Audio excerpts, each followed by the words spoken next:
Hi, this is Chrissy Incognito, and welcome to another episode of my channel. Now, you might be wondering why I'm incognito. This is my alter ego that can say things that I cannot otherwise say unless I was incognito. So, thank you for returning. In order to understand more about this episode, please view the previous episode. Happy listening. Okay. So to recap, I didn't really question when Michael became possessive and controlling because my rationale was everybody in my life was controlling. My parents, my family, teachers. He was just one more element that was controlling and demanding. But I'm just trying to set the road for yes, I didn't like it.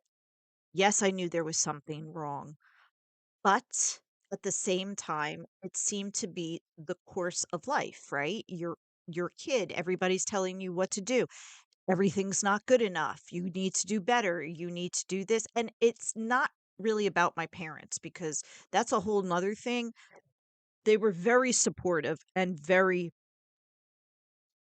very positive. Okay. But as a teenager, you're doing so many things you're not supposed to be doing, or you're just not doing what you're supposed to be doing. There's always, don't do this, do that. Why are you doing this? Why? And then you're at school and the same thing happens. And then my sister was the same way, picking on me and nothing was good enough and, being a bully and everything. So when I was dealing with it with Michael, I just, it was just one more facet of life. Okay.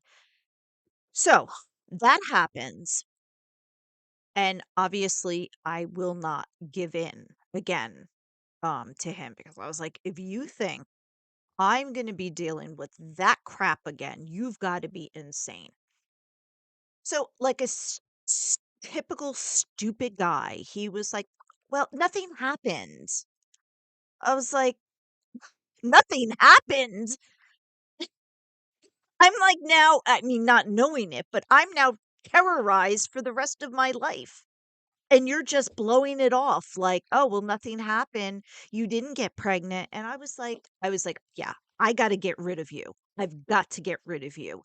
Not only that was kind of a blessing in disguise. It was a wake-up call because I don't think if something that severe or something like that didn't hit me in the head, I would have continued to be with him for a much longer period of time. I do believe I would have eventually gotten rid of him, but I started to really think about my life. I started to really think to myself, this is not acceptable.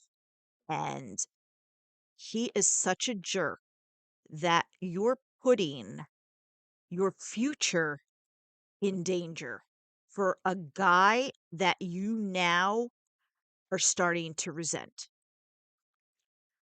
So I had to play defense once again. That was from the episode one. I started to play defense again. And I remember it was it was the New Year's Eve of it was turning from 1990 to I'm sorry, 1990 to 1991. Okay. So it was the New Year's Eve. We were at a we were at party of his older sister. And I don't know what happened. I really don't know what happened. It was just him telling me I wasn't good enough, telling me, "Why are you doing this?" And I don't even know, I don't even remember what it was about. But I remember, um,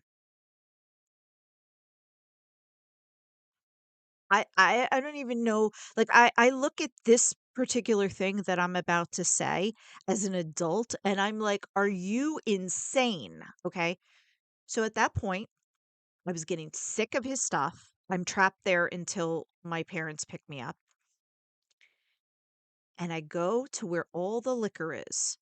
And I start mixing this one with that one with this one, and people are watching me.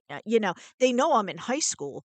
Um, I just start putting everything because I'm angry at this point. I'm angry, and I'm just sick of him, and I don't know why I suddenly went to alcohol. I really don't. Um, Maybe it was like I need to escape from this and I can't get out of this place. So I start mixing everything. And later in life, I was then told you're not supposed to mix certain liquors. Like it's not safe. So I started to drink, kind of to tune him out. Now again, I'm 90 pounds. I don't drink. Um, so it got me through the rest of the night until my dad picked me up. And then I went home and I got violently sick. And I didn't do anything for a really long time. I just got violently sick, and my parents were like, "Oh, look who got hungover," like kids, because I wasn't a drinker.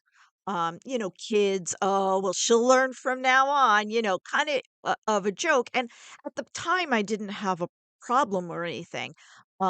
And there wasn't really much they could do. If they tried to ask me what was going on, I wouldn't have been candid. Because again, it would have been like, just break up with him. Don't go around him. Stop doing this, blah, blah, blah. Um, so then I started to distance myself. And the more I distanced myself, the more he kind of, you know, um, came closer, meaning, he was always emotionally unavailable. Um, so he started to be more emotionally available. And I had already decided at that point that I was out of there. Like, I don't want you anymore. I don't want this anymore. Okay. So he's trying to track me down at high school. And at this point, I got my driver's license. So I could drive to school and I had the car now more often. And he I'm avoiding him. He usually goes to like those 3 spots in front of the school to get me, and I was going out like another door every day. And one day he's standing by my car, and I had broken up with him. I said, "This is it. I don't want to do this anymore."